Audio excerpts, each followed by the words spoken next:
बिस्मिल्लाहिर्रहमानिर्रहीम अस्सलाम वालेकुम ज़मा ग्रान ख़वागा मलगरो नन अहम ख़बरनों के यो ख़ुब ताऊ सरा खैबर पख्तूनख्वा बजट और पाके सशवीदी ख़ास और अन अलावा नन द सिंध हुकूमत हम बजट हो पाके फ़र्क सदे ईरान टोलना गटा कम दा गटा खबर दे या गट वकिया के चे द दुनिया आलमी जंग ते जोड़ी देशी इसराइल कम अटैक करे दे पे ईरान मने ढेर सख्त हमले कड़ी दा और पद के ढेर अहम कसानों सरा सरा अहम तनसीबात और हम पन हकड़ी शुवी दी और पदक के उस मखी बस की गिस पाकिस्तान अफगानिस्तान या दगा संते चीन दगा खिता उस पदी हवाले सरा कम सोच विचार के दे field marshal army chief general Asim Munir चामरे के दौरे व आगे फौरी कैंसल करी दा हम डेर अहम अपडेट ती वले कैंसल करी दा पदी हवाले सरा हम तोस्त अपडेट दर को और बे आखिरी तोस्त तरह दा अफगान पॉलिसी पावले सरा चिकम कैबिनेट दा मिनट्स इन मिनट्स यो प्रपोजल तैयारी की चिकम बलोच इजलास शवे दे आगा तली दी पागा की ससदी सफिगर रागली दी चगम तोस्त सरा शेयर को के एक्सटेंशन या दनोर अफगान पॉलिसी बने सर्वेल की वीडियो खैर प्रयोग गोरी और तोसना लाइक सब्सक्राइब लाजमी कतसो चैनल से परक करे नो लाजमी और कमेंट्स हमरा कई पौनगा लाइव रगले मा चूँकि यो खो तबियत लग नसाजिमी दा तसना दुआ हम तलबगारी मा वली छे दुआ ढेर ज़्यादा असर कवी और जमात सुमरो फॉलोअर्स दी मीना वालमी दी नो उन स्पेशल दुआ बकोमा दी वरजो के इलेक्शन तबियत नसाजी वजिना तसना दुआगानी हम पढ़म और तस्ता जम दुआगानी को चरत हुई खा दुआ बाद वसी अवल रजू खैबर पख्तूनख्वा बजट पावले सरा चे खैबर पख्तूनख्वा और सिंध की बजट गुरे यो खो अगर फिगर नो खो बजट बने ढेर ज़्यादा इकोनॉमिस्ट और दगा दगा चीज़ न पुईगी खो पाकिस्तान के कारों बजट पेश की ये गरीब उलस्ता पके खास सा खैर हेगड़ा नेवी खुदी की जता चीज़ लग चीज़ न खैम यो खो सुमरा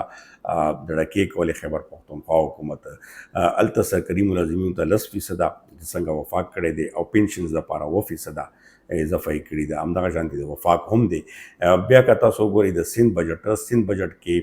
12% सरकारी मुलाजिमिन एक ना 16 ग्रेड पोरे और बे 16 ना ज्यादा ग्रेड वाला था 10% कड़ी दा नो दागा डिफरेंस दे अमदा शांति पेंशन द पारा ओ 10% कड़े नो दा गड़ चीदा चीदा ची कम दावे वे सरकारी मुलाजिमिन दो पारा नो के खैबर पख्तूनख्वा हेर पेर कड़ी दा बल मा सर क्लिप हम मौजूद है खैबर पख्तूनख्वा बनी दा इल्जाम लगवले दे चे कम सरकारी मुलाजिमिन दलता एहतजाज द पारा गली नगा सूबे वाला पखपल गाड़ो के हुकूमत पदी वजह नारावस्ती ची मरकज संगो की बेउमगा आगा शांति को नो अलता दवे हम ठोले गलत साबित हुई और पदा के खैबर पख्तूनख्वा वाला के अलियमिन गंडापुर गोरे आसान सुख सती आस गोड़े दिखे 50 करोड़ रुपए गोड़ो अफजल नशल द पारा मुकरर करी दी नोरे बजट के हम डेरे किसी दी खुदा का तस्ता खैमा चे पटोल खैबर पख्तूनख्वा के आसान या हो आर्मी सरवी अगर हो अखबल बजट हुई अखबल तरह के कारी बल द अलियमिन गंडापुर कता सुगली दिली हुई चगदा आसानो रज़ियत शौकी दिए हाल नस्ल की घोड़े सतली दी नो प खैबर पख्तूनख्वा बजट के 50 करोड़ रुपए चे कम दिएगा आसानो द पारा हम अस यानी घोड़ो द पारा हम मुकरर करी शुवी दी तासो अंदाजा खपला वाला गई चे नोरो पके डेरे की सीवी या हो बजट कपी मिलावशी नोरो हम तास्ता तफसील बिया पदिया वाली सा दर कोमा हा उस रजू चे इसराइल कम अटैक करे दे पर दहा अटैक के गोरा पाकिस्तान उस कम मौकफ ते दलता नोरे दी खीते की चीन अफगानिस्तान समौकफ्ते दिसा सूरा बदलून रतलेशी यो खुदा का तक बेगाश पे दला सम जून लका जून चे कम दे सहर केदा कम अटैक शवे दे 200 जंगी जजूना वो चे पदा के सलोना ज़्यादा मकामात अटैक शवे दी पदा के मुसल्ला अफवाज लका कम दे आर्मी चीफ असते मेजर जनरल मोहम्मद बकरी और पासदारान इनकलाब सरबरा मेजर जनरल हुसैन सलामी सरा शपग आगा जोहरी लका सियासतदानान चिकम एटमी प्रोग्राम जुड़ी आप के शहीद शवी दी दा होगा दिबे नूर चिकम एम्बुलेंस ते नूर नु ज़ैन रसीदले आना इलावा दे हो चिकम सलोन पर एक ज़ैन टारगेट शवी दी पा के जोहरी चिकम अहम ज़ैन दी अहम बिल्डिंग दी दा हम टारगेट शवी दी उस दी की यो सवाल दा पैदवी की चिदा टारगेटेड संगोशु ऑलरेडी चिकम जसूसान दी या गदरान दी هر ملک کې غدران موجود وي چې هغه اخیستل شوي دي. د کې غدرانو په ایران کې ډېر غټ لاس دی چې هغه باندې هم هغې تلاش شروع کړی دی. دې نه مخکې هم که تاسو لیدلي وي چې ایران د غدرانو د لاسه څنګه کس چې هغه څومره سکیورټي کې و هغه لاړ. هم تاسو ته پته ده اوس دغه واقعه چې کومه راغله دې کې هم اوس ایران په دې باندې په سخت خپل اندروني مشکل کې دی چې غدران څوک دي او څوک رهنمایي کوي او څوک دغه چیپونه لګوي یا څنګه دغه ځای ټارګېټ کوي هغه ځایونو ته رسي. او بل دویم دا چې د ایران ډیفنس سیسټم چې کوم دی هغه هم ناکاره کړی شوی او دغه حملې شوي دي. اوس ایران باقاعده توګه دې حملې تیاری هم کړي دي او ډېر ډرون اټیکونه هم کړي دي، خو هغه چونکې ډیفنس سیسټم د اسرائیل هغه شانتې لکه کامیاب کړي نه دي او اسرائیل ډیفنس سیسټم کې روان دی. او اسرائیل چې کوم دی دې حملې وجه خو تاسو ته پته چې ایران جوهري هتیار یا اټمي طاقت اټمي بم چې کوم پلانینګ دی هغه باندې دې نه مخکې هم کیسې روانې وي او اسرائیل دا وایي چې موږ ته خطره ده دې نه چې که دا جوړ شي نو موږ ته مشکل جوړېږي. نو دې وجې نه دا حمله ده. خو بهرحال دغې حملې په شا به موږ راځو چې اصل اوس په ټولې خطې کې دا ډېر زیات غټ ټینشن جوړ شو. یو خو پاکستانیان په هزارګاو تعداد باندې په ایران کې غدي چې هغه به اوس وربسل پاکستان څخه فرد کني باقاعده ورته هدایت هم جاري کړي دي چې اوس تاسو محفوظ مقام ته لاړ شئ او په زو دپاره به او په سي دپاره به عمل هم شروع کړو. دغه شانتې د افغانستان په لکونو خلک هلته موجود دي. اوس دغه صورتحال باندې هم تشویش اظهار دی ولې چې دا یو د ایران او اسرائیل جنگ نه دی بلکې دینه عالمي جنگ هم جوړېدی شي ولې چې امریکا که یو طرف ته وایي چې موږ په دې حمله کې نه یو خو بل طرف ته دا وایي چې که څه هغه شوه نو موږ به اسرائیل سره ودرېږو. نو الریډي دا ایران دوا هم کړې ده چې دا د امریکا مدد نه بغیر نشي کېدی. اوس د دې وخت کې پاکستان باقاعده تاسو سټیټمنټ هم لیدلی چې سخت مزاحمت کړی دی دې وخت کې او چې کوم امریکا ته دوره وه د فیلډ مارشل آرمي چیف او باقاعده هلته یو فوزي تقریبات و چې هغه خطاب هم کېښودل شو او اهم ملکتونه هم خو هغه اوس چې کوم خبر راځي چې هغه دوره کینسل کا. ولې وجوهات څه دي چې امریکا یا د اسرائیل چې کوم دغه دی جوړ دی نو دغه پنې یقینا چې پاکستان ډېر زیات تشویش لري او پاکستان اوس کل کر یو قسم ایران سره سپورټ باندې راغله. نو یقینا چې دغه هته کې بیا چین دی چین هم په دې باندې سلا مشورې روانې دي رابطې روانې دي بیا ورسره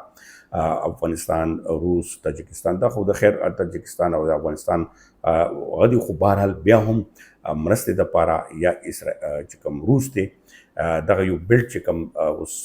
کېږي خاص کر پاکستان اوس مرکز جوړیږي او پاکستان په دې حوالې سره موقف واضح راغلی دی او اوس چې کوم دغه دوره هم کینسل کا سګدار هم دوره کینسل کړې ده دغه نه هم یو میسج ځي چې د امریکا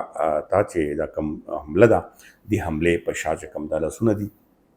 دا د فوري بند کړی شي او په دغه باندې دی به مزاحمت هم ډېر سخت کړی خو دغه وجې نه په ټینشن چې کوم جوړ شوی دی په دې خطه کې یقینا چې دا ډېر خطرناک دی او که چیرې دغه صورتحال کې تاسو وګورئ هلته انډیا ده هغه به هم هغو سره سپورټ کې کېږي حالانکې امریکا نه ناراضه هم او پاکستان معاملې خو او ته مجبوري ده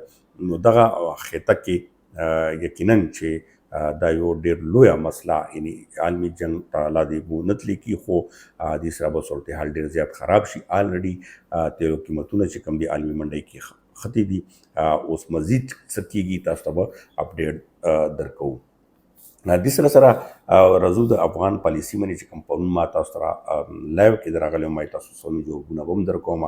او په وخت کمي له وجې ما تاسو ته تفصیل هم کوشش کړی چې هغه کومه خو هغه شان تفصیل هم ترلاسه شوی نه خو بهرحال چې کوم میټینګ شو په کې صرف او صرف د افغان چې کوم ایشوز دا یا پالیسي دا په هغه باندې شو. په دغه کې هغو درې کیټګري ایښودلي وي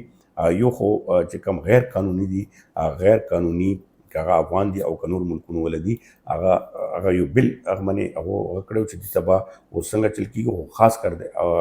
افغان په حوالې سره ویلو چې سختي به ورسره نه کوو که غیر قانوني هم وي په طریقې سره به هغې وباسو ولې چې افغان حکومت سره هغو خپله کې چې کوم دا ریلیشن دی دا خراب نشي. دویم په دغه کېټګري کې چې کوم ایس ایس سی کارډ دي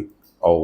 او خاص کر انسیار سره چا کیسونه دي په دې باندې بل منټس چې کوم دی اوس کابینټ ته لاړ دي چې په دغه کې یو خو دا ویل شوي دي چې انسیار سره فاینل یو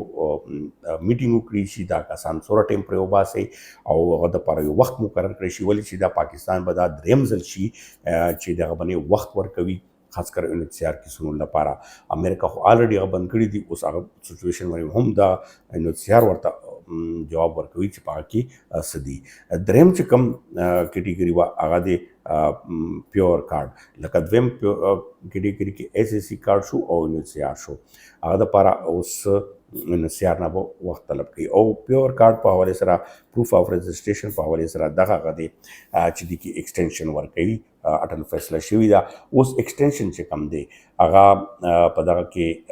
اوس وخت دی او په دغه کې چې کوم انسیار ډیمانډ دی یا د پاکستان چې کوم غواړي چې یاره افغانستان هم په دې کې طالبانو حکومت هم په دې حوالې سره سلا مشوره وکړي نو هغه په سفارتي طریقې سره به کوي چې افغانستان په دې اړه څه وایي چې هغه وایي چې هغه هم په اعتماد کې واخلو نو دغه صورتحال کې پیور کارډ دپاره خو خوشخبري ده چې هغو دپاره خو به کېږي ایکسټینشن خو بهتره طریقې سره موږ هم توقع لرو چې کیدای شي زیات ورته وشي ولې چې افغان حکومت هم دا غواړي چې एकदम دومره انخلا یا دومره خلک برداشت نه کړی شي او پاکستان کې هم دغه چې کوم افغانان دي چې کوم کاروباري خلک دي یا 45-40 سال نه پاتې کېږي هغو ته یو شمېر مشکلات دي نو هغه هم په دې کې به سنبال شي نو دغه صورتحال دی اوس دا منټس تللي دي نو چې کله دغه کابینټ اوس منګل پر ورځ امید لري چې منګل پر ورځ باندې یعنی درې شنبه یعنی سهشنبې باندې کابینټ اجلاس ته منټس تیاری کیږي او دغه په حوالې سره امید لرو چې څه خاص خبر به هم راشي خو دلته کې خطې کې اوس دا کوم ایران صورتحال دی دا هم اوس تشویشناک دی الله دې وکړي خیر دعاګانې به موږ ټول کو ټول مسلمانانو ته او خاص کر ایران هم یو مسلمان ملک دی او زموږ ګاونډي هیواد دی او بیا د خطې صورتحال باندې که وګورو نو په دې حوالې سره بیا اسرائیل یعنی یهودیانو په حوالې سره مسلمانانو خپل جذبات دي نو دا به یقینا چې اوس دې وخت کې مسلمانانو پته لګي خاص کر څومره سټیټس دي چې په دې باندې څه ونه کوي خو پاکستان به دې کې دا ښکاري چې فرنټ کردار ادا کوي او په دې باندې سوچ بچار هم روان دي ډېره مننه خوشحاله آباد اوسئ